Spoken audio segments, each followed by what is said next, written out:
Let's talk about learning and memory. Define किस तरह करेंगे? Learning is a relatively temporary term है, एक storage of information as a consequence of an experience. हमने एक action perform किया, एक एक्शन एक्सपीरियंस किया, उससे जो हमने इंफॉर्मेशन मिली, हमने रिसीव की इंफॉर्मेशन वो ब्रेन में स्टोर हो, उसको हम कह रहे हैं learning. What is memory? It is a relatively permanent storage form of learned information.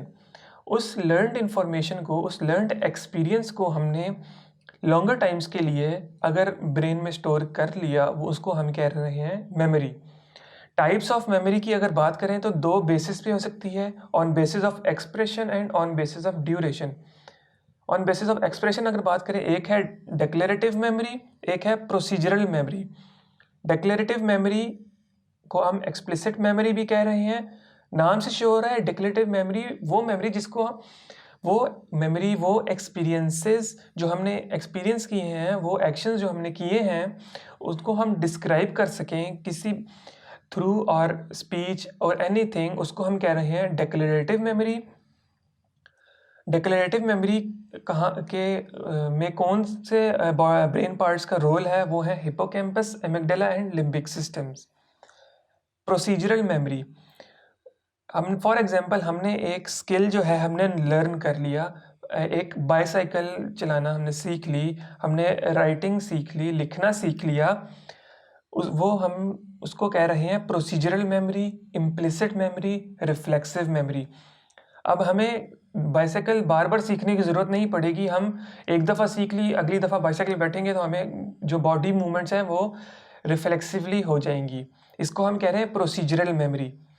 इसको हम एक्सप्रेशन से इसका इतना नहीं है जितना डेक्लेरेटिव का है। डेक्लेरेटिव में हमें एक एक्शन एक्सपीरियंस किया, वो मेमोरी स्टोर हुई, उसका हमें पता है कि हमने किस तरह एक्सपीरियंस किया, उसमें हो क्या रहा था, वो कब था, इस तरह उसको एक्सप्रेस कर रहे हैं हम।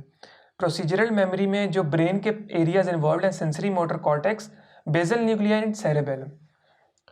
Individuals can suffer deficits in declarative memory but have intact procedural memory. Types of memory on the basis of duration.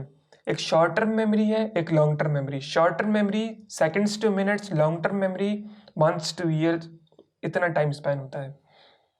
Short term memory को हम वर्किंग मेमोरी भी कह रहे हैं। अब ये एक सुपरफिशियल काइंड ऑफ मेमोरी है कि हम एक एक्शन परफॉर्म कर रहे हैं, हम फॉर एग्जाम्पल कोई चीज़ समझ रहे हैं, हमें कोई चीज़ समझा रहा है कोई, और हम अपने ब्रेन को यूज़ कर रहे हैं कि इसमें क्या क्या हो रहा है, उसमें हमारी एक शॉर्ट टर्म मेमोरी यूज़ हो रही है। फॉर एग्जांपल हमने एक फार्मूला पढ़ लिया, अब उस फार्मूले से अगले फार्मूले को रिलेट करें, उससे अगली चीज़ को रिलेट करें, डिफरेंट चीज़ों को आपस में रिलेट करने को के लिए हमारी शॉर्ट टर्म मेमोरी यूज़ हो रही है।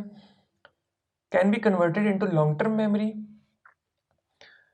इसको शॉर्ट टर्म मेमोरी की कन्वर्जन को हम लॉन्ग टर्म मेमोरी में कह रहे हैं consolidation. Consolidation is the confirmation या storage of short term memory into the long term memory. Short term memory को हमने अभी कहा कि हम कोई भी चीज़, फॉर एग्जांपल अगर कोई क्वेश्चन समझ रहे हैं, कोई फ्लो चार्ट है, हमने डिफरेंट चीज़ों को रिलेट करना है जो हमने अभी अभी पढ़ी है, उसमें हमारी शॉर्ट टर्म मेमोरी यूज़ हो रही है, मतलब टेम्परेरी तौर पे शॉर्ट टर्म मेमोरी यूज़ हो रही है, और वही हमारी इंटेलिजेंस को डिफाइन कर रही है एक तरह से कि वो बंदा कितना इंटेलिजेंट है, कितना वो परसीव कर सकता है, डिफरेंट चीज़ों को इंटर रिलेट कर सकता है, और फिर उसके जवाब में वो एक अप्रोप्रिएट आंसर कर सके। इस शॉर्ट टर्म मेमोरी में एक अटेंशन फोकसिंग का फैक्टर यूज़ हो रहा है कि हमारी कितनी अटेंशन है, हम कितना फोकस्ड है उसमें। Next, the short term memory in certain diseases. कुछ ऐसे डिजीजेज हैं जिनसे शॉर्ट टर्म मेमोरी का एक रिलेशन निकल सकता है। अल्जाइमर डिजीज़ एक मेमोरी लॉस का डिजीज़ है, जिसमें memory loss is also known as dementia. Mostly ये एज के साथ साथ डेवलप होता है in the late adulthood.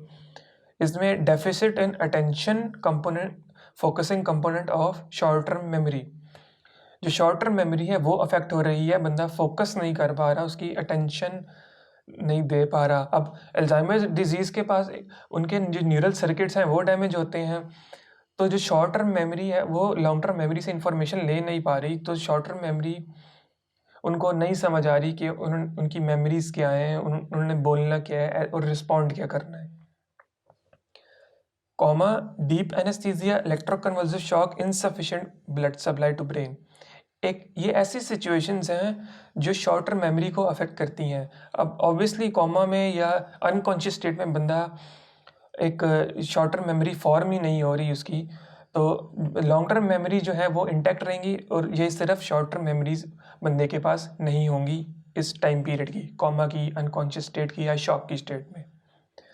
Amnesia की बात करते हैं। Amnesia is the memory loss. एक है रेट्रोग्रेड एमनीशिया, दूसरा है एंटीरोग्रेड एमनीशिया। रेट्रोग्रेड एमनीशिया में there is unable to recall events that occur before amnesia. For example, हमारे ब्रेन को कोई डैमेज हुआ है, कोई चोट लगी है हमारे ब्रेन को, तो उस टाइम पीरियड के जब चोट लगी है और उससे थोड़े से पहले टाइम पीरियड के बंदे के पास कोई मेमोरीज नहीं होंगी। जो शॉर्ट टर्म मेमोरी है वो बिल्कुल डिसअपियर हो जाएगी। इसके बरक्स जो एंटीरोग्रेड एमनीशिया है उसमें जो शॉर्ट टर्म मेमोरीज हैं वो तो प्रेजेंट हैं, लेकिन जो शॉर्ट टर्म मेमोरीज हैं वो लॉन्ग टर्म मेमोरीज में कन्वर्ट ही नहीं हो रही।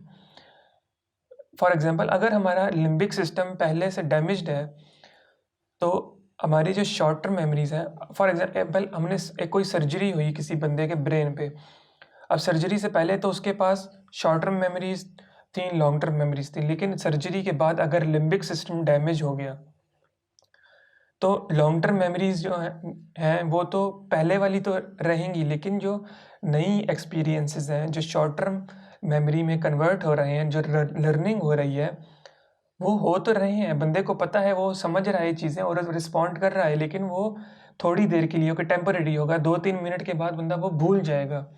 तो जो शॉर्ट टर्म मेमोरी है वो लॉन्ग टर्म मेमोरी में कन्वर्ट होना ख़त्म हो जाएगी। इसको हम कहते हैं देयर इज़ नो कंसोलिडेशन। उसके बाद बात है एफेजिया एंड एप्रोसोडियस की। एफेजिया हम कह रहे हैं is the state of speechlessness. Different situations हो सकती हैं, उसकी बेसिस पे एफेजिया को कैटेगराइज किया गया। Aphasia that is related to comprehension, बंदे को समझ ही नहीं आ रही, अंडरस्टैंड ही नहीं कर रहा बंदा किसी कॉन्सेप्ट को। उसमें जो डैमेज हो रहा है वर्निक्स एरिया डैमेज हो रहा है और टेम्पोरल रीजन है, मतलब बंदे को नज़र आ रहा है कि अगला बंदा बोल रहा है, वो उसको सेंस कर रहा है, उसकी हियरिंग इंटैक्ट है, लेकिन बंदा उसको कोरिलेट नहीं कर पा रहा, कि वो अंडरस्टैंड नहीं कर पा रहा उस चीज़ को बिल्कुल।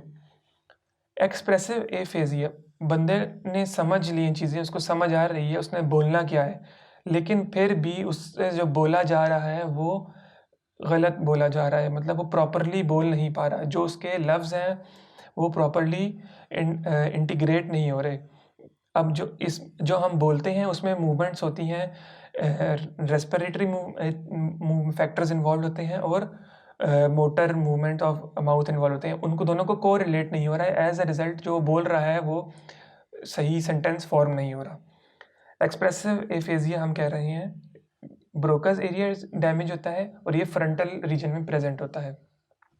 तो फ्रंटल रीजन में अगर कोई डैमेज होगा तो एक्सप्रेसिव एफेजिया की कंडीशन डेवलप हो सकती है। अगर टेम्पोरल रीजन डैमेज होगा तो एफेजिया, जिसमें समझ नहीं आ रही बंदे को, वो कंडीशन डेवलप हो सकती है। एप्रोसोडियस हम कह रहे हैं डिफेक्ट इन कम्युनिकेशन फीचर्स, मतलब कम्युनिकेट किस तरह बंदे ने करना है दूसरे बंदे से, और अपने इमोशंस को किस तरह कन्वे करना है अगले तक। एप्रोसोडियस में डिफेक्ट है कम्युनिकेशन फीचर्स का, अगले तक कन्वे नहीं हो रहा। Damage to the neural pathways connecting to cerebral hemispheres, वो पाथवेज जो दो सेरेब्रल हेमिस्फेयर्स को आपस में कनेक्ट कर रहे हैं, उनके जो न्यूरॉन्स है उसमें डैमेज मिल रहा है हमें, वो कन्वे नहीं कर पा रहे इन्फॉर्मेशन, कोऑर्डिनेट नहीं कर पा रहे, जिसकी वजह से they can form words but lack emotions. अपनी तरफ से वो एक प्रॉपर उनको इन्फॉर्मेशन मिल रही है, वो उसको इंटीग्रेट भी कर रहे हैं, लेकिन वो जब एक्सप्रेस करेंगे अपनी बातों को तो वो बिल्कुल इमोशनलेस होंगी। उनको एक बोल वो कुछ रहे होंगे, समझ वो कुछ रहे होंगे, लेकिन जो एक्सप्रेस करेंगे वो कोई और इमोशन एक्सप्रेस हो रहा होगा। बोल वो ठीक रहे होंगे लेकिन इमोशन जो है वो बिल्कुल ऑपोजिट एक्सप्रेस हो रहा होगा। That is it about the learning and the memory.